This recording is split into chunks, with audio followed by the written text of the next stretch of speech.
Well, it's lovely to be back in New Zealand and see some old friends here. And lovely, except your rugby cricket team. I grew up in England, and you must have to accept that I deeply love cricket, and that was the most humiliating game I've ever watched in my life. But good luck to you. I hope you beat Australia. The case against fluoridation. It's about common sense. A lot of what I'm going to say tonight is common sense. There's a lot about ethics.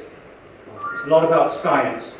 But most of all, it's about integrity and the loss of integrity by our governments that promote fluoridation and our professional bodies that stand by and let it happen. So, as you heard, I've actually been working on waste management for 30 years. It's taken me to 62 different countries. I've only been working on water fluoridation for 19 years. First as a professor of chemistry, specializing in environmental chemistry and toxicology, and now as the director of the Fluoride Action Network.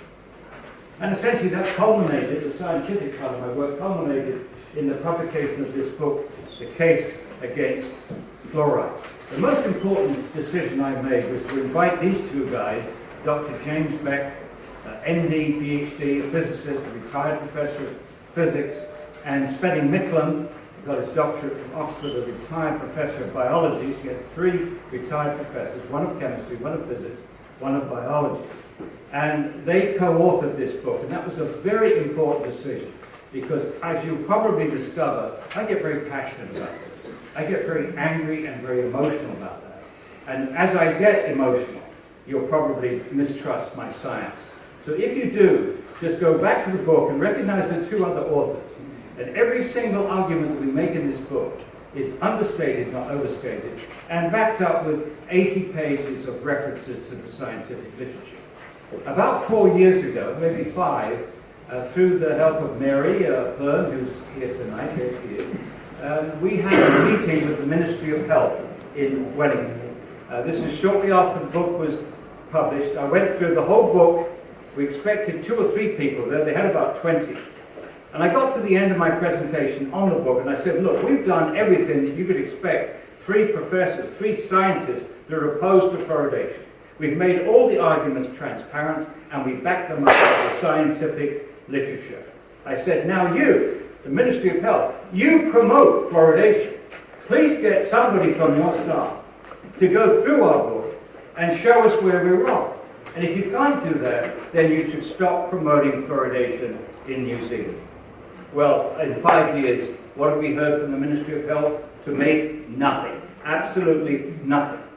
And so you can imagine my disgust when the Minister of Health of New Zealand went on television, on the mainstream television, and accused the opponents of fluoridation of misrepresenting the literature. Well, if we had misrepresented the literature, the time to do it was in writing in those 5 years before that minister went on television. But as you well know, I think politics has taken over this issue. They just don't have what it takes to admit that they're wrong. So I will argue this evening that fluoridation is unusual, unnatural, unethical, unnecessary, unsafe, and ineffective. So I'll go through those one at a time. Fluoridation is unusual. Most countries in the world, the vast majority, do not fluoridate their water. Over half the people drinking fluoridated water live in North America. The vast majority of people drinking fluoridated water are English-speaking. Australia, New Zealand, Ireland, Canada, and the United States. 97% of Europe does not drink fluoridated water.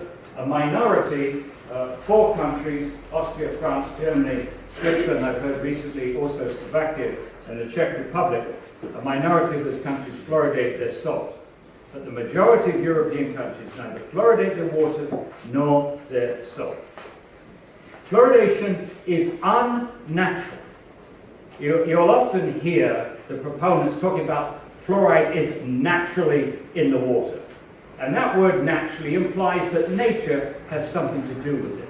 Nature has nothing to do with the level of fluoride in water.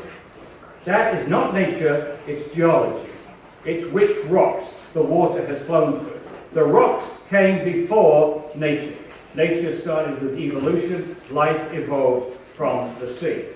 There was no shortage of fluoride to draw upon when life was evolving. No shortage at all, because there's 1.4 parts per million of fluoride in this sea. But by the time you get to the mammal, by the time you get to the human, the level of fluoride in mother's milk is extremely low, 0.004 parts per million. This means that mother's milk protects the newborn baby from fluoride. And water fluoridation removes that protection. A bottle-fed baby in Thames or other fluoridated communities is getting 250 times more fluoride than mother's milk. Now we can also add a bottle-fed baby in a fluoridated community. If you look at the full range, 175 to 300 times the fluoride dose. Now, in other words, by nature's standards, 1 part per million is not small, which is what you're told. 1 part per million is huge, huge. And please note that, as I said, life evolved from the sea. There was no shortage of fluoride. Fluoride is not an essential nutrient. Nobody's ever demonstrated that any single molecule, any single biological process in the human body needs fluoride. So it's rather silly to swallow fluoride. Why? Why swallow it if it's not going to do anything to the body, anything helpful? But we also know that many biological processes and components are harmed by fluoride, including enzymes and G proteins. So although nature is blind, essentially, evolution is going through some course, it's lucky. Is it just luck that the level is so low in mother's milk when you find that the baby doesn't need fluoride for anything, but the baby could be harmed by fluoride through these biological processes. Fluoridation is unethical. We should never use the public water supply to deliver any medicine, any medical treatment. The definition of medicine, if you go to any English dictionary anywhere in the world, you will find the definition of medicine is a substance used to prevent, mitigate, or treat a disease. And fluoride is added to the water to treat dental disease. There's no question that we're dealing with a medicine. We have never used the water supply since fluoridation began to deliver any other medical treatment. Although there's some people now advocating putting lithium in the drinking water to reduce suicide rates, and some even promoting the use of statins to put in the water. But this will probably not happen because using the water supply to deliver medicine is an incredibly clumsy, anti-pharmaceutical practice. First of all, you can't control the dose, which is critical in pharmacy. Secondly, you can't control who gets the medicine. It goes to everybody. And thirdly, it's a violation of the individual's right to informed consent to medication. So basically, what is happening in Thames right now, your government is doing to everybody in Thames what any doctor in Thames cannot do to any individual. Force you to take a medication. And don't say you're not being forced to do this. If you're on low income, you are forced to do this. You cannot afford, if you don't have the money, to buy the reverse osmosis equipment, etc., etc., etc. So it is forced on low income families. They are trapped by this measure. Fluoridation is unnecessary. In 1999, the Center for Disease Control Oral Health Division, this is the #1 promoter of fluoridation in the world, not the CDC, that's 20,000 people, just these 30 dentists at the Oral Health Division promote fluoridation. They know very little about health, and they do not have a position on the safety of fluoridation.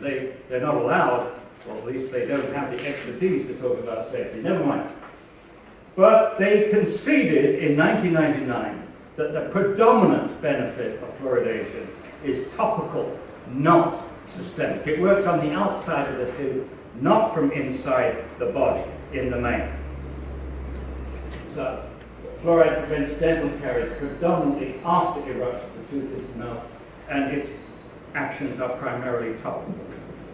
Now, this admission by the CDC, in my view, should have ended fluoridation right there and then, if it works topically, not systemically.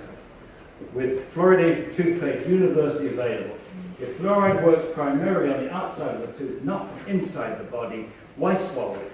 Why swallow it and expose every tissue in your body to a known toxic substance with unknown risks, and some known ones, when you can actually brush it on your teeth and spit it out by using fluoridated toothpaste? And under these circumstances, what authority do you have, what authorities does the government have to force it on individuals if there is this simple alternative of brushing it on your teeth? Why force it on people that don't want it if it works topically? The ethics. Fluoridation is unsafe. The dangers of fluoride, as opposed to fluoridation, they looked at the toxicology of fluoride, were made clear in this book. This 500 book with 1,100 references. Fluoride, but not necessarily water fluoridation. We always come down to what the dose is in the individual tissues. But they indicated in this treatise that fluoride damages the bone, fluoride lowers thyroid function, and fluoride damages the brain. There are separate chapters on the endocrine system, the musculoskeletal system, and on the brain. Now, since 2006, much more has been published on fluoride and the brain. In fact, much more since I was here last year. Last year I was talking about 37 IQ studies. We're now up to 44 IQ studies. And one of them, as you'll hear from Bill, from Broadbent from New Zealand. So we have many animal and human studies indicating that fluoride is a potent neurotoxicant. And this is how you can get to all the literature. You go to our webpage, which is fluoridealert.org/issues/health/brain, and you'll get all the documentation on fluoride in the brain. And if you change the word brain to bone, or teeth, or the kidney, or the thyroid, then you'll get all the literature on those tissues as well. We have the largest health database in the world. Now, a little bit more about the science then of the damage to the brain. 30 out of 32 animal studies have found that fluoride impairs learning and memory. When they put rats in mazes, teach them how to find the cheese by going down the right pathway, they find that the animals which are given fluoride are less able to learn and memorize. Now, the beauty of animals, there are weaknesses in animals, there are problems with animal studies, but the strength of an animal study is you can control all the variables except for one that you want to look at, which in this case is giving the fluoride to the animal. You can't do the same with human beings. There are always so many confounding variables.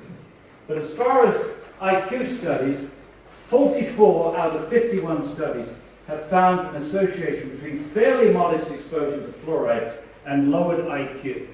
Most of these have come from China, but some from India, some from Mexico, and some from Iran. Every single IQ study is listed on that reference that I gave you, and the paper is described. So the full reference and the description of each of these studies you can find.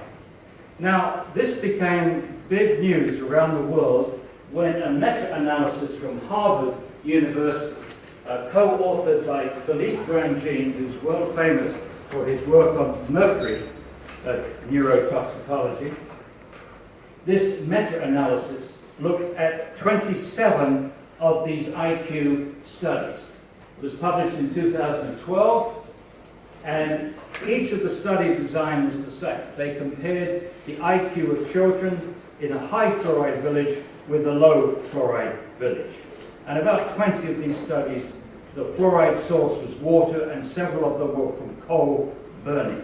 But most of them were from water. And it was published in one of the leading environmental health journals, Environmental Health Perspectives. Now, the Harvard team acknowledged that there were weaknesses in many of the studies, and that's obvious. There are many things that we would like to have known that they looked at, controlled for, but did not publish in these often very short papers.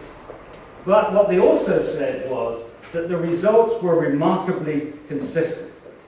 Despite the fact that these studies were done in different parts of China, in different countries, by different research teams, at different times, remarkable consistency. 26 of the 27 studies found a mean, lower average IQ in the high fluoride village compared to the low fluoride village. And the average drop in IQ was 7 IQ points, which is substantial. And here are 20 of those studies with the concentrations in the high fluoride villages. The promoters of fluoridation have zeroed in on just 2 of these studies, here and here, where the high end of the range of levels in the well water goes up to 11 and 11.5 respectively. Those are really the odd men out, and for them to focus on those 2 numbers is politics, it's public relations, it's spin, it's not science. And if you're a toxicologist and you found harm in a number of studies, it's not the highest dose that you look for, it's the lowest dose which causes harm. That's what you're going to use in your risk assessment. If you look at the mean of these 20 results here, if you look at the mean, it's actually 3.52 parts per million. That includes, by the way, taking the mean when you have a range. And if you look at these 5 studies, they're all less than 3 parts per million, from 1.8 to 2.9, and I pulled those out because Bill Hirzy, who's with us tonight, a former senior scientist at the US EPA for 27 years, his speciality at the EPA was risk assessment. When the substance is done harm, his job was to find the safe level. And he's going to do that for you tonight, based upon those 5 studies that I've just shown you. He's going to take those values and do a standard risk assessment to suggest what the safe level of fluoride would be to protect all the children of New Zealand, or a large population, from lowered IQ from having fluoride in the drinking water. Now I'd like to give you more details on one of these studies because it's very close to my heart and I know the author pretty well by now, and that's Zhang. In 2003, Zhang compared the IQ of children in 2 villages which I visited. One low fluoride village where the average in the well water was 0.36, and the high fluoride village where the average was 2.5. Now, this is one of the better studies. Zhang controlled for lead exposure and iodine, and in retrospect, he also controlled for arsenic. Now, he found a drop of 5 to 10 IQ points across the whole age range for the 2 villages. But he did something else which many people don't know about, or haven't focused on. And that is, in the high fluoride village, he divided, this is the high fluoride village, this is the low fluoride village. He subdivided the high fluoride village into 5 different groups with ascending fluoride concentrations. This is in the well water, remember. And these are the mean for several well samples. So we're going from 0.75 parts per million, 1.5, 2.5, 3.3, 4 parts per million. And then for those subgroups, he looked at the mean IQs. And here are the mean IQs. So you see, not much change with the control for 0.75, but when you get to 1.5, it's dropped by at least 4 IQ points. And then it continues to drop as the fluoride concentration goes up. So we've got what we really want in epidemiology, which is a linear dose response. you see that as the fluoride concentration in the water goes up, the mean IQ of each group goes down. So that's considerably stronger than just comparing a high fluoride village with a low fluoride village. And also, by focusing on one village, you've knocked out any confounding variables between the two villages. You're now in the same village. The other thing he looked at was the percentage of children with an IQ less than 80. Now, normally we think if a child has an IQ less than 70, unfortunately that child is mentally handicapped. And between 80 and 70, it's borderline mentally handicapped. So he looked at the percentage less than 80. And you see there was none in this 9 children drinking water at 0.75. But when you go up to 1.5, there's nearly 10% of the kids. 2.5, it's 15% of the kids, or about 14. 3.28, up to 21%, and then up to 4, 37.5%. So you see this, if you like, a dramatic increase in the percentage of children who've been pushed into the mentally handicapped region of IQ, and that's serious. As far as the lowest levels at which IQ is lowered, it would have to be this group here, B, at 1.5, and if you subtracted the standard deviation there of 0.27, then really you could say that some of the children in this group had their IQ lowered at 1.26 parts per million. Now, Bill is going to do this quantitatively. I'm going to state it qualitatively. That level does not leave any margin of safety to protect all the children in New Zealand drinking fluoridated water. There simply is not a margin of safety, especially when you add in 2 other factors. Those kids in rural China are not using fluoridated toothpaste, and they're not being breastfed. So not being bottle fed, they're being breastfed.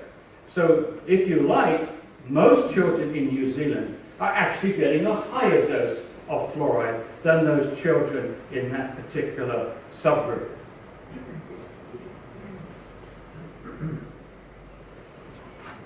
Now, this is what Philippe Grandjean said about fluoride after this study was published. Fluoride seems to fit in with lead, mercury, and other poisons that cause chemical brain drain. Grandjean has a website called Chemical Brain Drain, I believe. He just published a book last year called Only One Chance. We have only one chance to make sure that we protect our children's brains. If you mess up in those first few months, or even during pregnancy, the first few months, few years, we can cause changes in the brain, a child's brain that can never be cured. It's a lifelong thing. So it might be worth your while reading that book, Only One Chance. Now, in that book, and in his videotapes, he talks about the impact on a population. That's the concern here, the impact on a population as opposed to the individual. Now, this is the normal distribution of IQ. Most people are clustered around the mean of 100. But there are a few people out of the tails that have a very high IQ or very low IQ. And those 2 tails are quite significant in this discussion. People above an IQ of 130, this shaded area, the area under the curve here, that fraction of the total is the fraction of children who are very, very bright or geniuses. And this shaded area is the fraction of children in our society who are mentally handicapped, an IQ less than 70.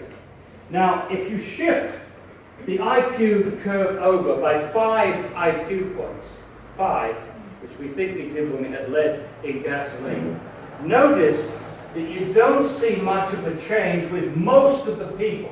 Most of the people, the change would be so slight, a parent wouldn't recognize it, a school teacher wouldn't recognize it, anything's happening. If you had a child with an IQ of 95 and another one at 100, you wouldn't know the difference. You'd have to do tests for this. So again, from the individual point of view, like a town like Thames, you would know that there's a shift in IQ going on. It's only if you do the test and look at what's happening to the tails. Because if you shifted this relatively small amount by 5 IQ points, the result over here is you would halve the number of geniuses in your society, and you would double the number of mentally handicapped. And that's why it's so shocking that your health department and the specialists that they call in, like Luckman and Skeck, are getting this, are being just regurgitating propaganda and not looking at the science. Because if a government knows that a chemical has the potential to do that, they should be doing everything possibly to avoid the exposure of their population to this substance for economic and social reasons. And it's particularly egregious when, in order to control this particular substance, all you have to do is to stop adding it to the water. Just turn off the tap. And if the precautionary principle does not apply to this, it doesn't apply to anything. Just get rid of the precautionary principle. Don't just pander to BS. It's BS. It's absolute BS. Precautionary principle. If you don't apply it in a situation like this, when you've got 44 studies showing an IQ lowered on average by 7 points. What else do you need? You need one little, well, I won't go into it. So if you now go back to Zhang's study, this is the low fluoride village, and this is the high fluoride village. You see how that whole curve has been shifted over. You see how the number of intelligent kids has, highly intelligent kids has dropped, and the number of mentally handicapped have increased.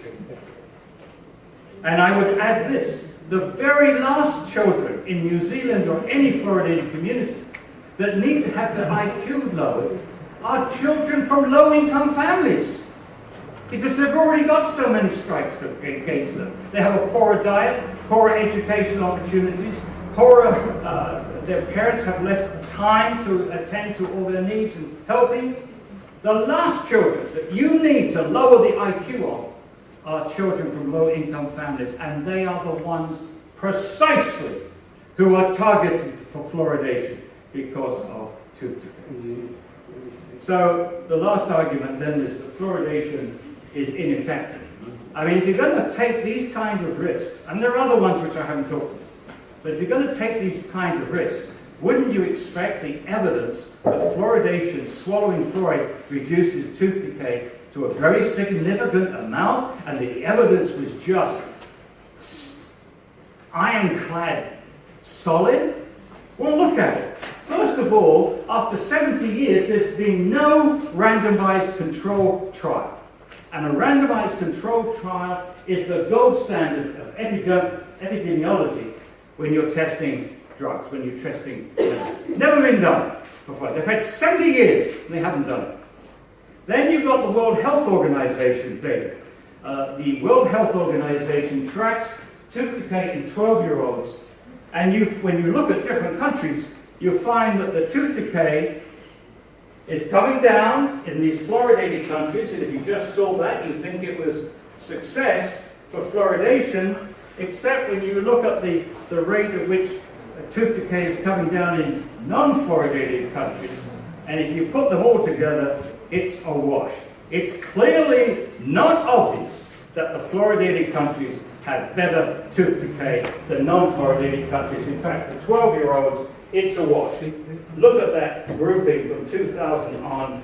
You really can't tell if your child has grown up in a fluoridated or a non-fluoridated country. The top 12 or so are non-fluoridated, the bottom 4 are fluoridated. Now, there was a lot of controversy in the 1980s, partly from John Cahoon, who found there was no difference in tooth decay in the whole of New Zealand based upon fluoridation. And the US National Institute of Dental Research organized the largest survey of children in the United States ever. 39,000 children in 84 communities. And in Table 6 of their report, they compared children, tooth decay in children who've always lived in a fluoridated community. This is 5 to 17, always lived in the fluoridated community. They measured their decayed, missing, and filled surfaces. There are 4 surfaces on the cutting teeth, the 6 top and the bottom. All the rest have 5 surfaces. So 2.8 decayed, missing, and filled surfaces out of about 100 surfaces in the child's mouth. By the time they've all come out, it's 128. All the teeth are out, 128 surfaces.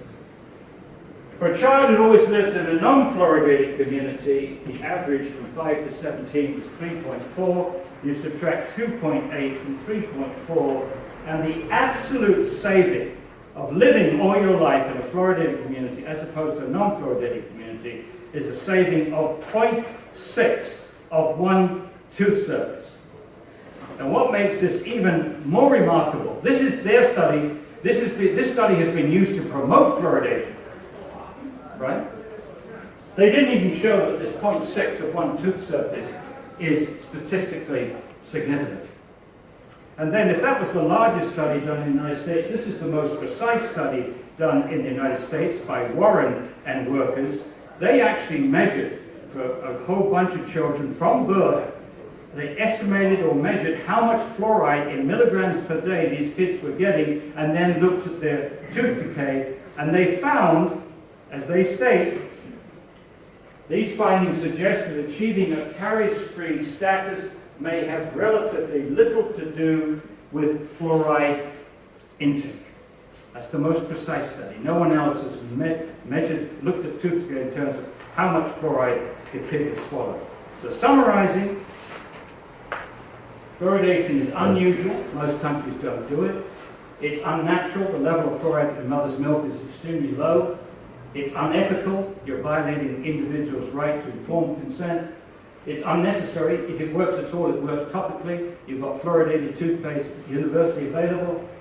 It's unsafe. Dental fluorosis, lowered IQ, accumulation of bone, some of the things I didn't go into, but certainly lowered IQ is serious, and it is ineffective. Ineffective based on the promoter's own studies. So fluoridation is an obsolete practice, and it is time to end it. And just a quick, as a final wrap-up, communities ending or rejecting fluoridation. Since 2010, 170 communities in Australia, Canada, New Zealand, and the United States have stopped or rejected fluoridation. 3 more have stopped in the last couple of days. Montello in Wisconsin, Boynton Beach in Florida, and East Brunswick in New Jersey have voted to end fluoridation. In November of 2012, Queensland lifted the mandatory requirement, and about 48 towns in Queensland have stopped fluoridating since then. In August of 2014, the Israeli Minister of Health announced an end of fluoridation in Israel.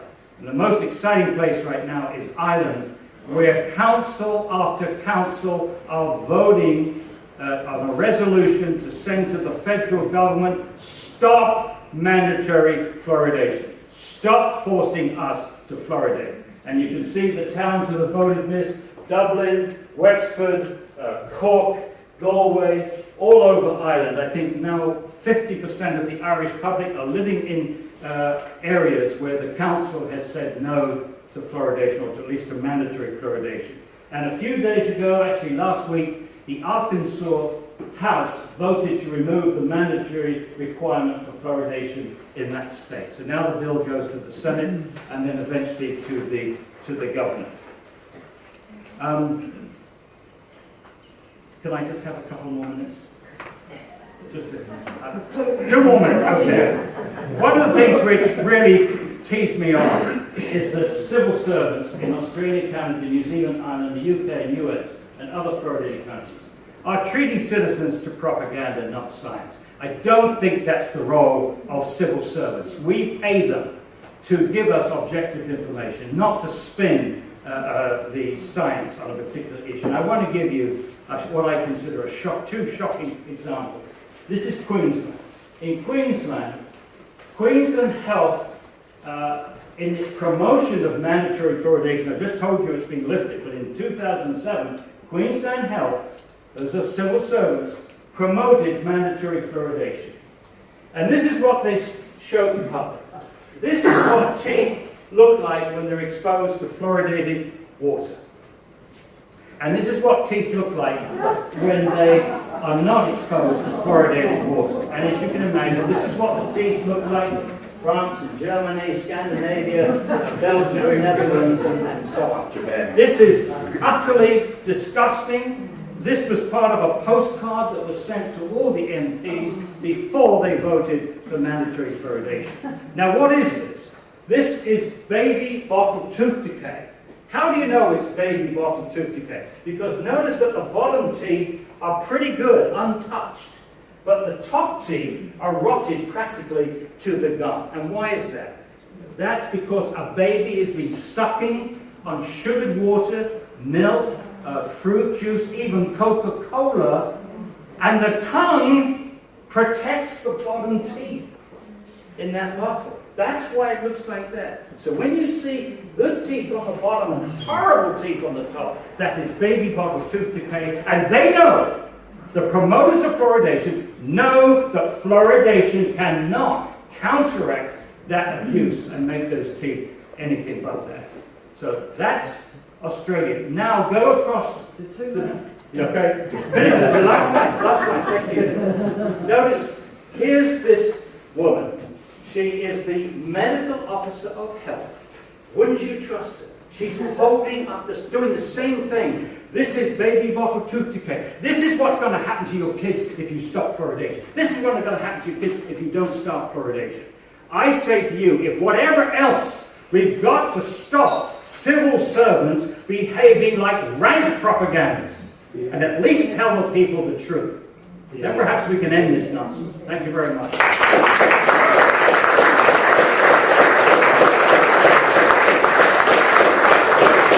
Please welcome Bill Hirzy.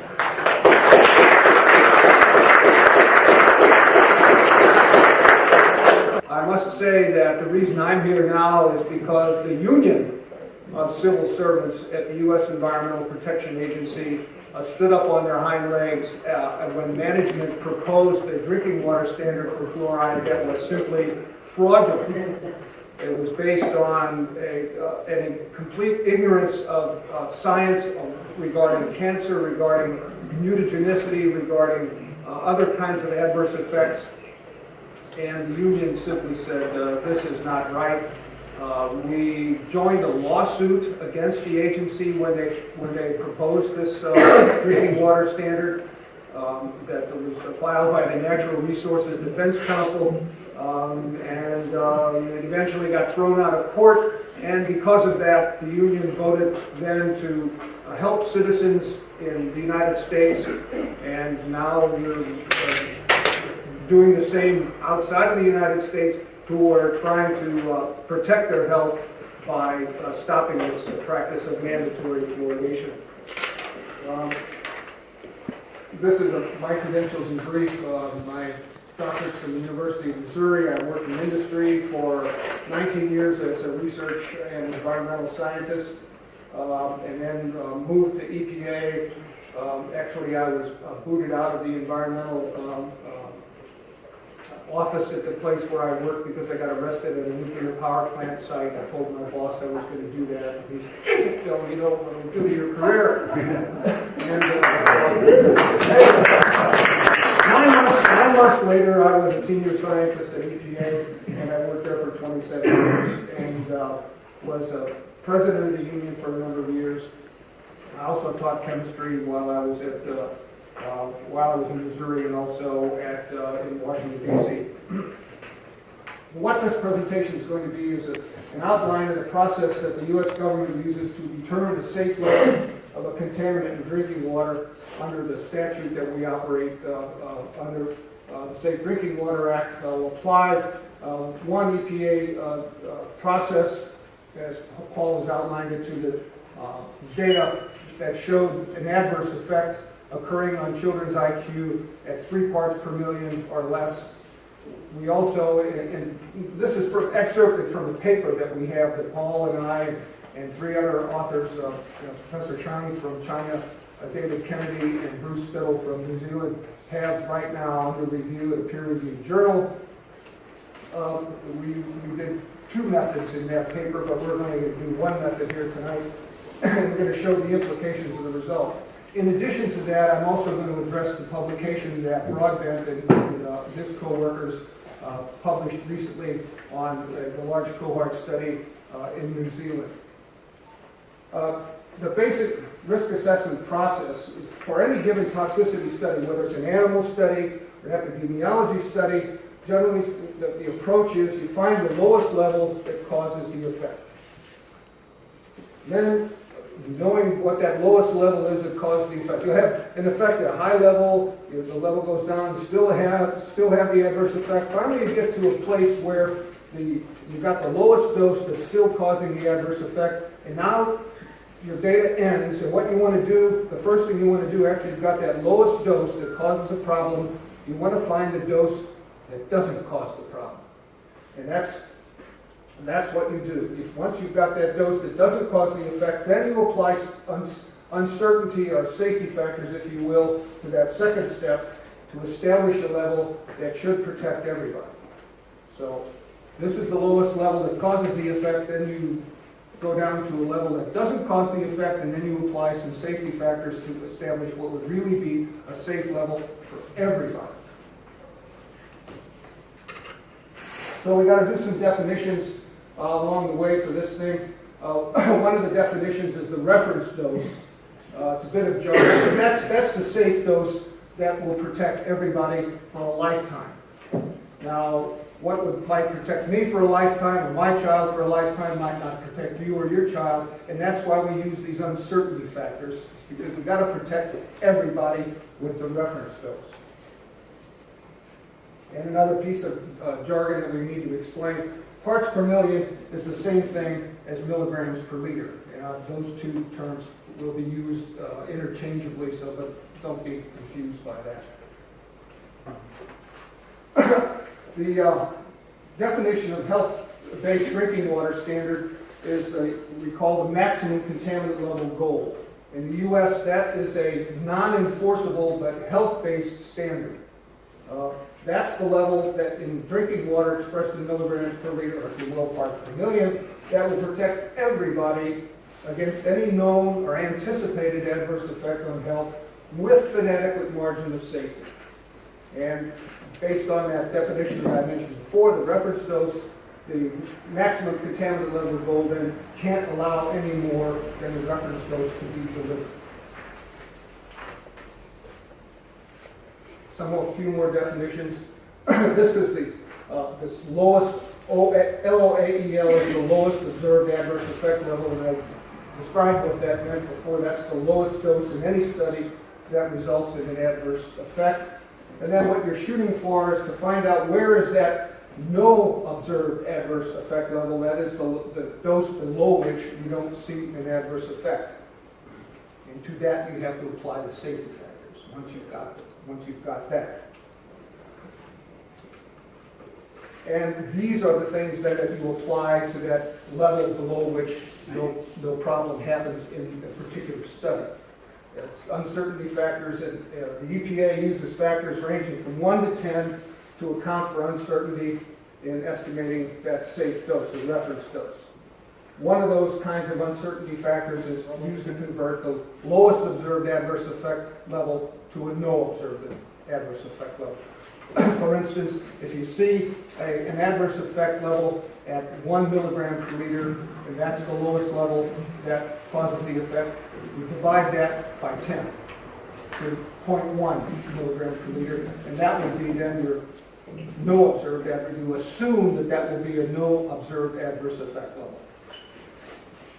And then you apply other uncertainty factors, and in this particular assessment we apply another factor of 10 to account for diversity among human beings.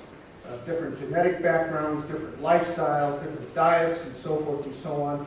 So another factor of 10 is commonly used. In EPA, they don't ever use more than 3 of those factors of 10. We only use 2 in this particular assessment.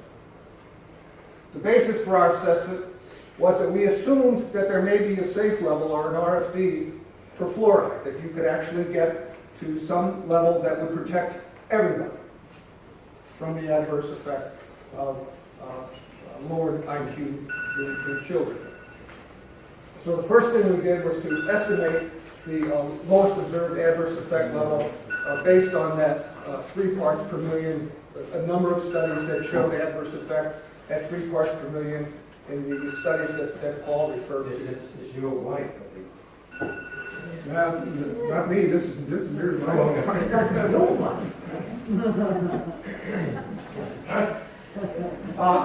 and also in the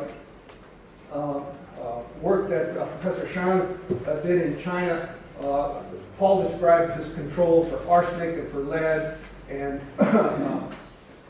for low iodine. He published about 5 different studies, and in one of them he also measured how much fluoride the kids in those 2 villages that Paul described, how much fluoride they got in their food, how much fluoride they got from breathing in air, and so forth. So we used the amount of fluoride delivered in 3 parts per million in the water. He also measured what the average water intake of children was in those villages. So we calculated from the concentration of 3 parts per million and the volume that they drank, how much fluoride they got in the water, and then how much fluoride they also got in the food. And then we applied uncertainty factors of 10 to go from that, as we assumed that was the lowest level that was causing an adverse effect. That was our LOL. And we applied a factor of 10 to get that to, we hoped to be a no adverse effect level, and then finally one more, a factor of 10 to account for the fact that these studies were all done on Chinese children. They have different genetic backgrounds than other children, than New Zealand children, than American children, and they're different lifestyles, different diets, and so forth and so on. So 2 factors of 10 were applied to that NOAA. This is run through this quick calculation. This is the calculation. This is the level in drinking water. This is how much water they average mean water intake. This is how much the kids got in food, and so this was the dose that was causing the adverse effect. That's the lowest observed adverse effect level. And we divided it by 10 to convert from a lowest observed adverse effect level to a no observed adverse effect level. Then we divided it by another factor of 10 to account for interhuman variability. That's a standard risk assessment methodology. This should be a level that would protect anybody, everybody, from the adverse effect of lowered IQ. This is the amount of fluoride that would be a safe level. That's the reference dose. Then in order to convert that to, how do we use that in setting the standard for drinking water? We have to find out how much water you would have to drink to get that much, to get the reference dose. And what we did was to use what the average water intake for kids in the U.S. is, which is very close to what Professor Chang found. When you divide this number by that number, for those of you who remember your algebra, the 2 denominator terms cancel, and what you end up with is milligrams per liter. So this is the concentration in water, but that would be safe. This is, as you see, way more than the so-called optimum level that's in your fluoridation. I mean, lower. Yes? Can you say what the level is in the water? Because there might be people that don't actually know what level is in the water today. It's quantitative. Around the level in drinking water now, where fluoridation is in place, roughly about one part per million. And so this is 3/100ths of a part per million. This is way lower than what you're being exposed to.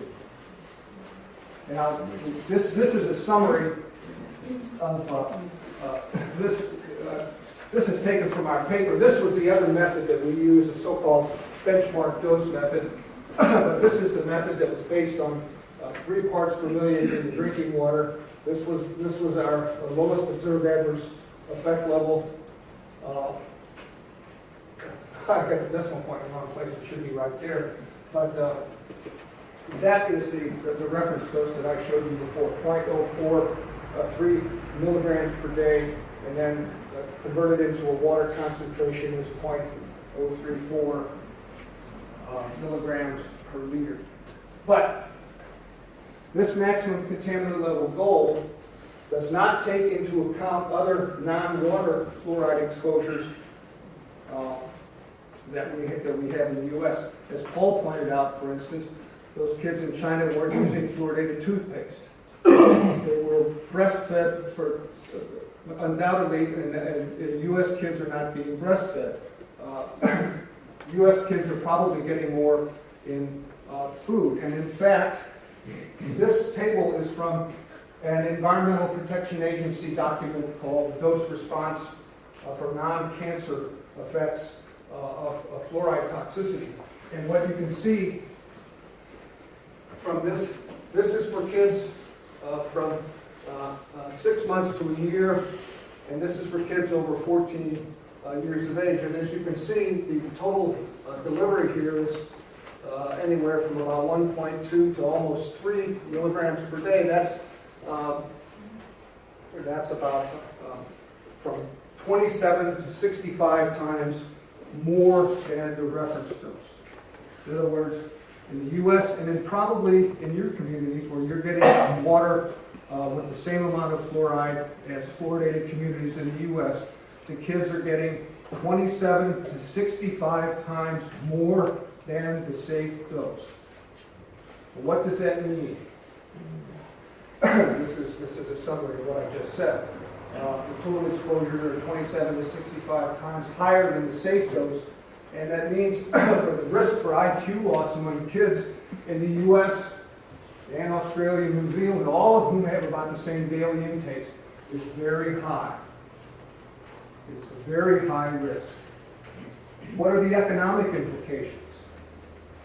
There have been studies, and Trisante and all have probably the best and most recent estimate based on toxic exposures to methyl mercury. They showed that the loss of 1 IQ point costs about $20,000 in lifetime income for boys, and about $24,600 for girls in the United States. And that's for 1 IQ point. 2 IQ points, twice that. 7 IQ points, 7 times that. A typical annual birth in the U.S., a birth cohort is about 4 million babies, and what that would mean for a 1 IQ point loss in terms of lifetime income and therefore economic activity is close to $90 billion every year. Every year this birth cohort is produced, and every year they face, for 1 IQ point loss, about a $90 billion hit to our economy and to their lifetime needs. So the conclusions here, the risks of children's IQ loss at current exposure levels in the U.S. and similar countries that fluoridate is high, and that fluoride exposures should be reduced.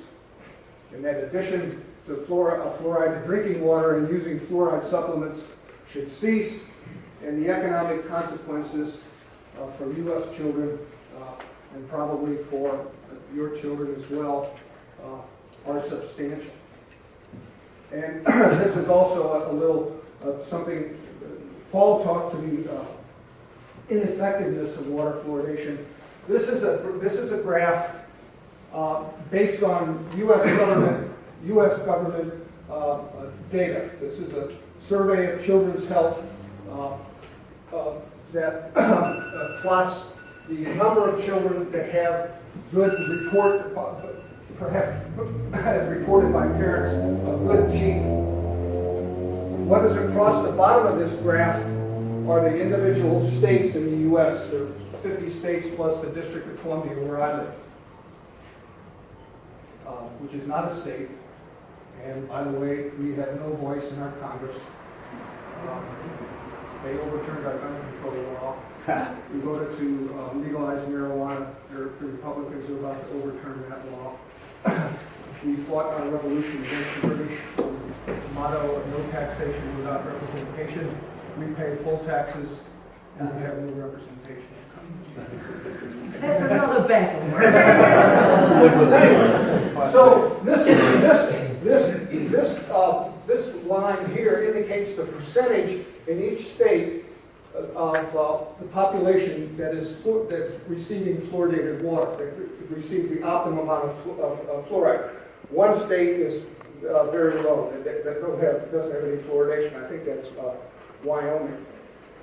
And over here is my residence, Washington, D.C., about 600,000 people, and we have fluoridated water in the district. And as you can see, for children of high income, in the high income families, they pretty much are tracking right along on the line of about 80%.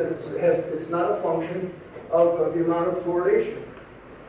This is the data from the same source for children in low-income families.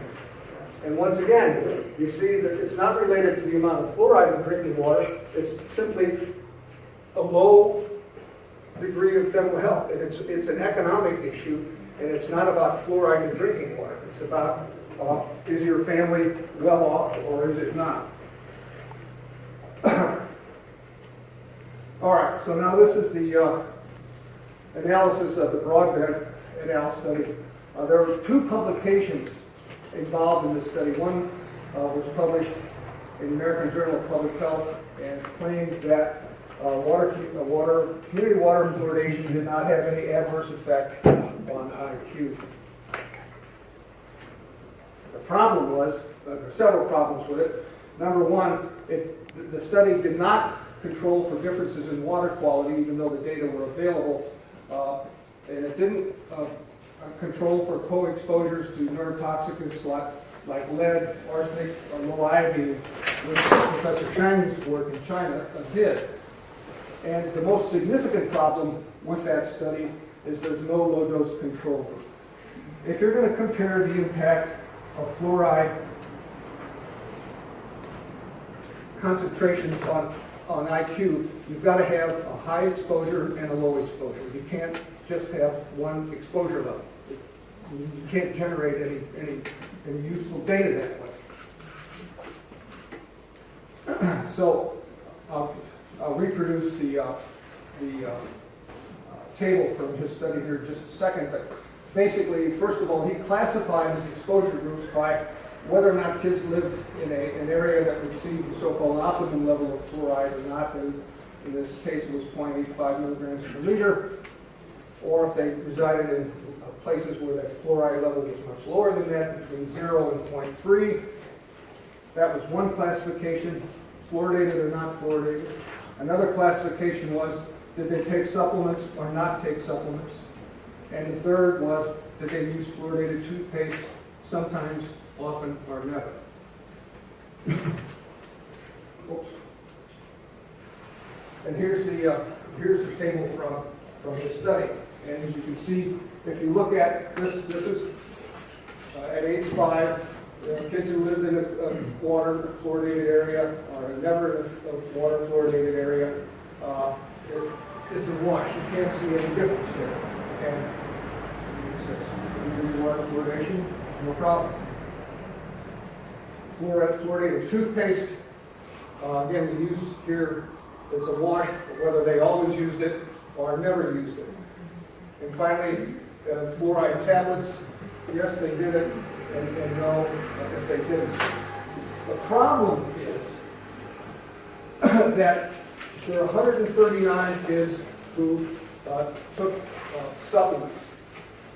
And of the total of almost 1,000 kids, there were 99 who never lived in a community water fluoridated area. Now, who is most likely to be taking supplements? Kids who lived in a fluoridated area? Probably not.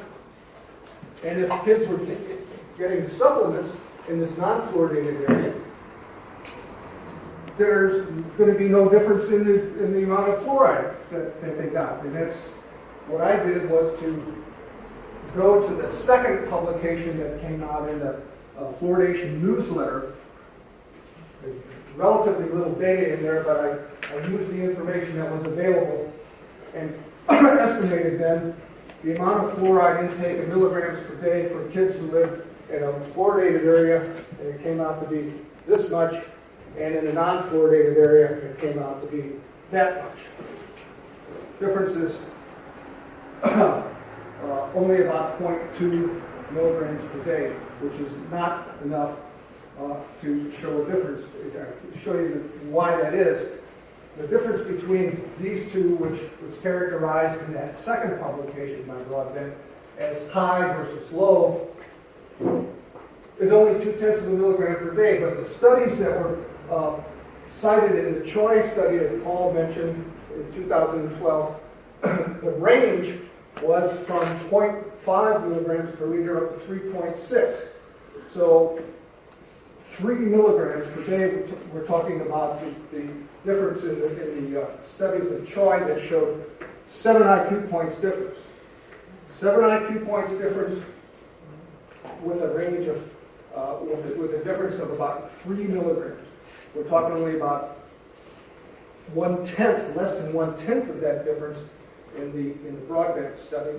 And in Shang, as Paul pointed out, that the range was from 0.36 in the low fluoride village to 4.2 in the high fluoride village.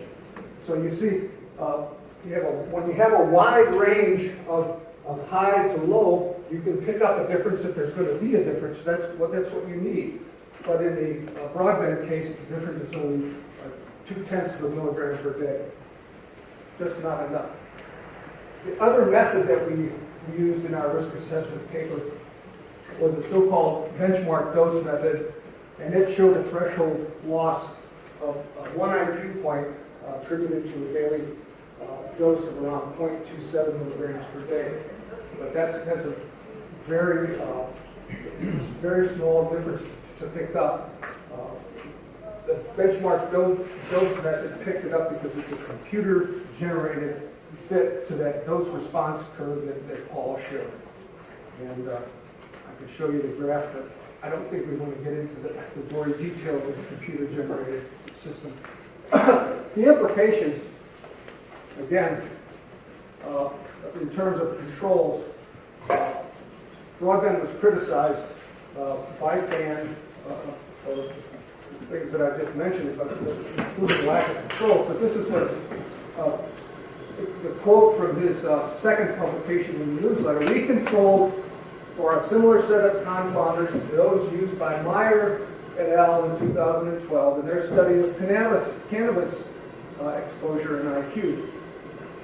Well, maybe you didn't think people were going to go read the Meyer study. I did. What Meyer controlled for was years of education.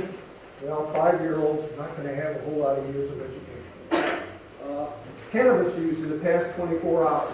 Probably not many of those 5-year-olds were smoking pot in the last 24 hours. Persistent substance dependency of tobacco, hard drugs, or alcohol, probably not.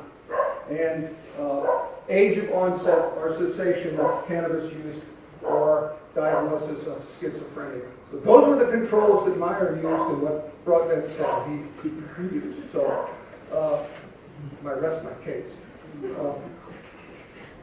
Here endeth the epistle from Bill.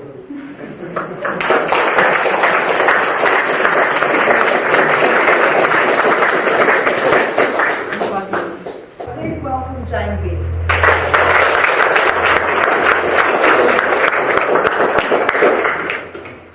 Euro.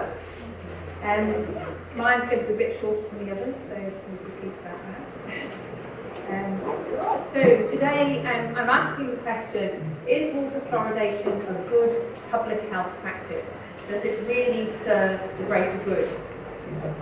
Some of you may remember the Cartwright inquiry into the National Women's Hospital cervical cancer scandal that came to light in the 1980s after 20 years of unconsented experimentation that led to the development and non-treatment of cervical cancer in a number of women. And it resulted in our health consumers' rights regulations. And these regulations outline the rights of individuals who are receiving health services and include such things as informed consent, services that are appropriate to individual needs, the minimisation of harm, and of course the right to refuse or withdraw consent at any time. And these rights are reflected in the ethical codes of health professionals across the globe.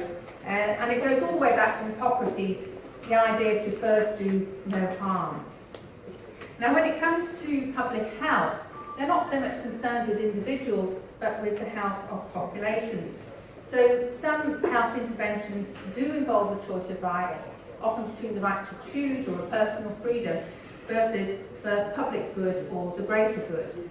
And that's certainly the case for things like seat belts and cycle helmets, and we accept that because we believe it improves the chances of surviving accidents and things like that. However, we don't actually have to swallow our seat belts and cycle helmets. There are some other public health interventions that do involve swallowing things. Iodized salt is one. So in areas where there's a low iodine in the environment, they have iodized salt, and it's because it's an essential nutrient, really important for our thyroid function. And we have the choice though. When we get to the supermarket, we can choose the iodized salt or not. And also chlorine in our municipal water supplies is another public health intervention. We do involve in drinking the chlorine, but it is an element that's integral to our bodies, and its purpose is to kill all those microorganisms to make our water safe to drink. However, when fluoride is added to our municipal water supplies, we're drinking something that's foreign to our bodies because it isn't an essential element, as we've already heard, because it is being used as a medical treatment. And that substance has an effect on our bodies, and it remains in our bodies for years. So fluoride is quite unique in being the only medical treatment that is delivered by our municipal water supply. So the rights that are being weighed up against each other are these health consumers' rights versus which we would get with the administration of any other medicine versus water fluoridation as the method of choice to reduce tooth decay in children as the greater good. Well, as was made clear in the 1957 Commission of Inquiry into the fluoridation of our public water supplies, water fluoridation would not be acceptable if it was not completely safe, nor if it was ineffective, and certainly wouldn't, and nor if it was there was an alternative which was also safe and effective. And not only, of course, would it be unacceptable, it would be unethical. Much has changed since 1957, not the least the introduction of fluoride toothpaste. So in order to establish if it is acceptable and ethical today, I would like to just address these questions. So similar idea to some of the stuff that Paul has talked about, but slightly different and a bit more of a New Zealand focus. Well, when we're looking at the safety of water fluoridation, the first thing to note, as has already been mentioned, is that fluoride acts by direct action on the teeth, and there is no need to swallow it. And it is the swallowed fluoride that is posing the health risks. It's not possible to control the dose, as we've heard. If we have 1 litre of 1 part per million, we take in 1 milligram. And if we drink 2 litres, then we'll be taking in 2 milligrams. And if we drink 3 litres, we'll take in 3 milligrams. And it is not possible to control the individual sensitivity, which arises because we are all unique individuals of different ages, different weights, different genders, different genetics and different health status. And nor is it possible to monitor for adverse health effects.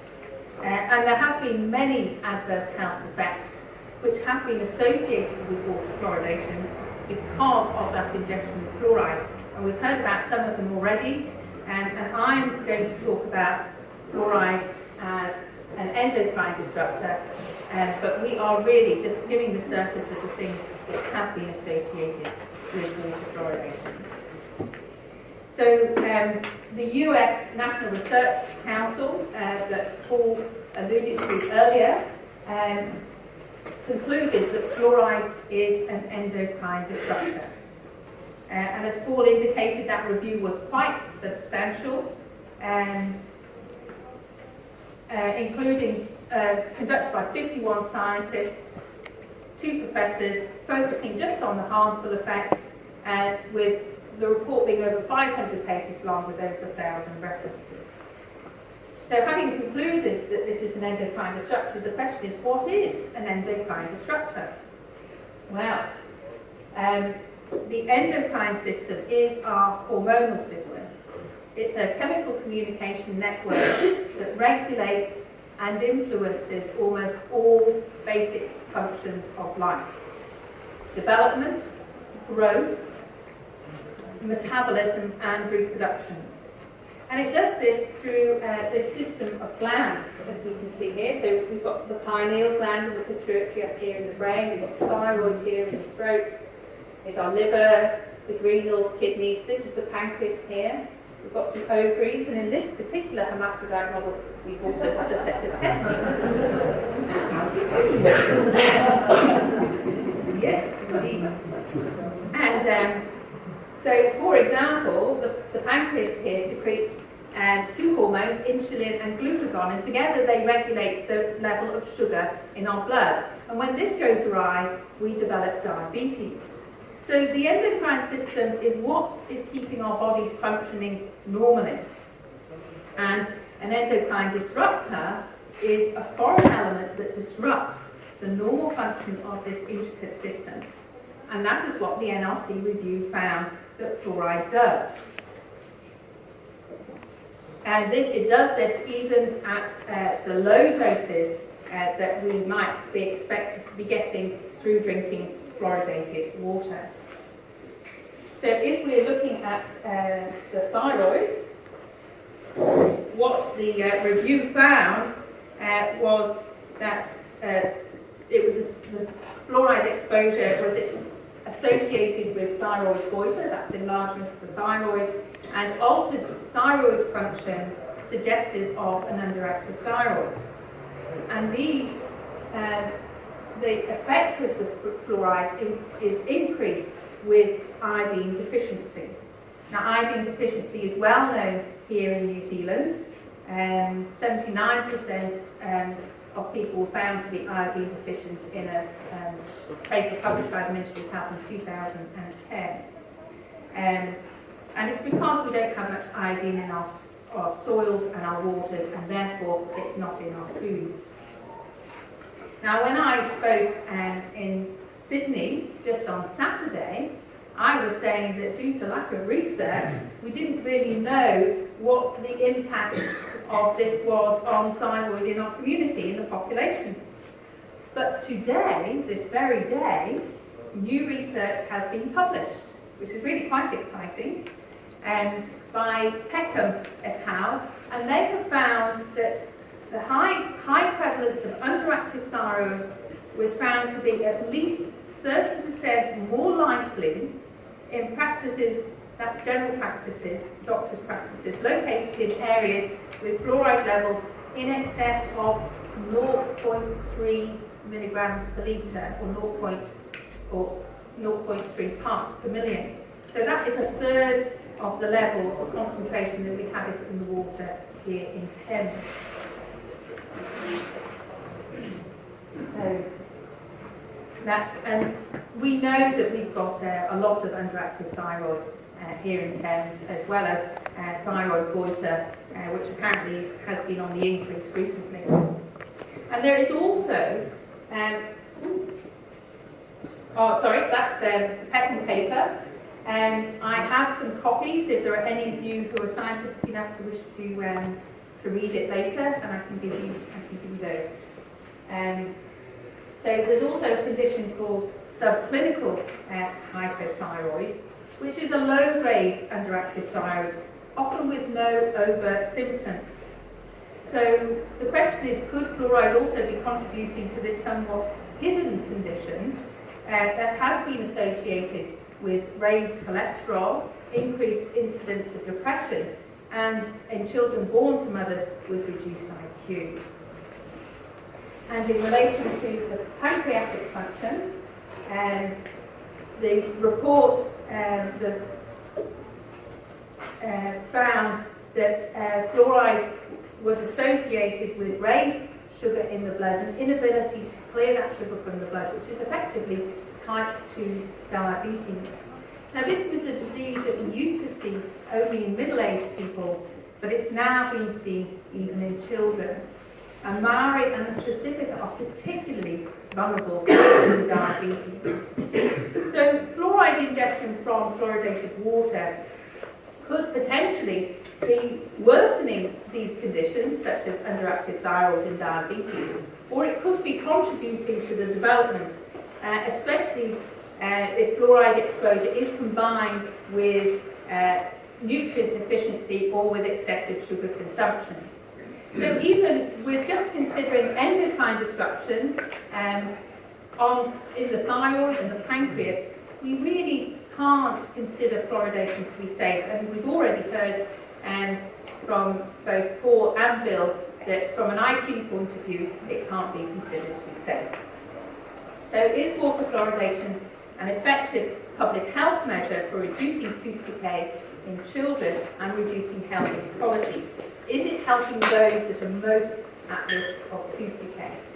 And this includes Maori, Pacifica and the low socioeconomic groups, according to the New Zealand Oral Health Survey. And the latest school dental statistics, just a few days old now, show that pressing the wrong button. That the Maori Pacifica, only 37% of 5-year-olds are free of tooth decay, compared with 67% of the other ethnicities combined. And if we look at just the fluoridated areas for these 5-year-olds New Zealand-wide over time, what we're seeing is this tooth decay gap has remained pretty constant over time, with the hovering around 70% for the other ethnicities, 5-year-olds free of tooth decay, and the Maori in the red line hovering around 40%, and the Pacificas the low to mid-30s. So if water fluoridation was actually reducing health inequality, we would really expect these lines to be coming up closer to the other. So clearly water fluoridation isn't helping to reduce this particular health inequality gap. Okay, and this is looking at the children who do have tooth decay. So that's the 40% of all 5-year-olds who have evidence of tooth decay. And what we see is that on average, they've got about 40 affected with tooth decay. Now that is a considerable burden when you consider that the other 60% have no tooth decay at all. And it hasn't changed at all over the years. This green line is the fluoridated areas. Although there has been some improvement in the non-fluoridated areas represented by the red line. So clearly water fluoridation isn't helping these at-risk children, and they're the ones that are at risk because they're vulnerable to tooth decay. And some of these children will have teeth that look like this. Recognise it? Teeth at the bottom are okay, but the ones at the top, early childhood caries, caused by being put to bed with a bottle of juice or a bottle of milk, or having it to sip on throughout the day, and hence it's called baby bottle tooth decay. And as Paul indicated, water fluoridation isn't helping to stop this, because only a change in habits will stop this. And a study published from Dunedin in 2016 looked at children that required general anaesthetic. So just going back, this is the level at which it's likely that a child would require general anaesthetic for treatment. And they found that 56% of those children came from fluoridated areas, thus confirming that this early childhood caries is occurring in both fluoridated and non-fluoridated areas alike. More than 5,000 such operations are required each year in New Zealand. And water fluoridation is not helping to reduce the number because it's not addressing the issue of habit, it's not addressing the issue of the excessive sugar consumption habit or the lack of toothbrushing habit. And it's only by addressing these that we're likely to get a reduction in the number of operations and get a significant cost saving that could fund the health education that is currently lacking. And that is what they did in Scotland. Their Child Smile programme, that does not involve water fluoridation, has saved £6 million, about 12 million New Zealand dollars, for a population of just over 5 million. In the first 8 years of the Child Smile programme, they've more than halved the cost of treating dental disease through fewer operations in hospital and fewer fillings and extractions generally. And they've done this by implementing the World Health Organization approach, promoting healthy habits, a healthy diet that is low in sugars, and supervised toothbrushing in nursery and primary schools, plus regular dental care and extras for those most at risk. And as you can see, after years of little change, increasing numbers, percentage have become free of tooth decay. This is the number of teeth affected by tooth decay, has been coming down with the programme.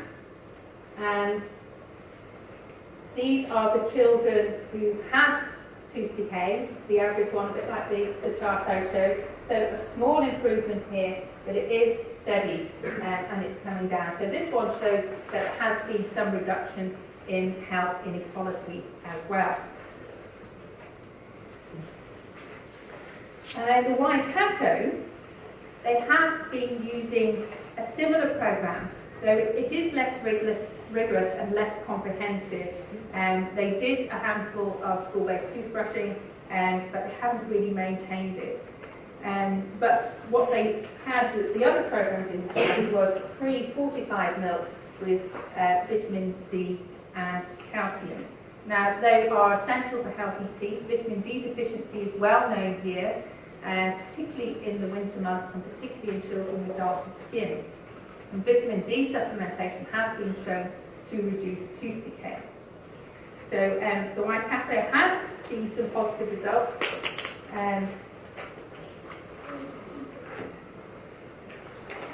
So as you can see, the blue line is the non-fluoridated line. So in the Waikato, the teeth, there are more children free of tooth decay in the non-fluoridated areas than there are in the fluoridated areas. And this is the Maori children. They've been slow to take off, but they have improved. And as you can see, in the non-fluoridated areas, the Maori 5-year-olds are doing quite well.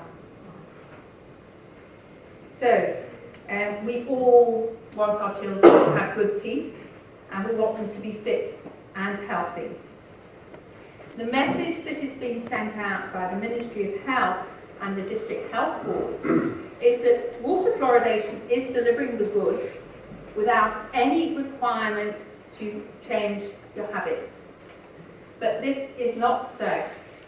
This complacent government policy is leaving children with bad teeth like this and at increased risk of obesity, type 2 diabetes, and all the other health effects that we've been talking about from the combined impact of excessive sugar and excessive fluoride consumption. So I'm concluding that water fluoridation really is not serving the greater good. However, an alternative health programmes like the ones we've just looked at, plus a national campaign to reduce sugar consumption and encourage a healthy diet would reduce the risk of tooth decay, of diabetes, obesity, and of course all the other health issues associated with fluoride.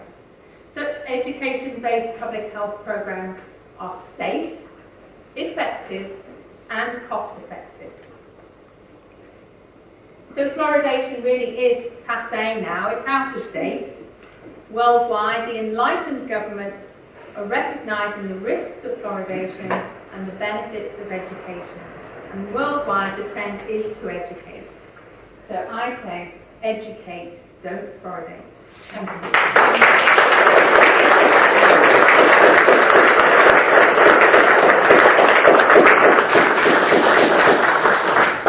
I'd like to thank you all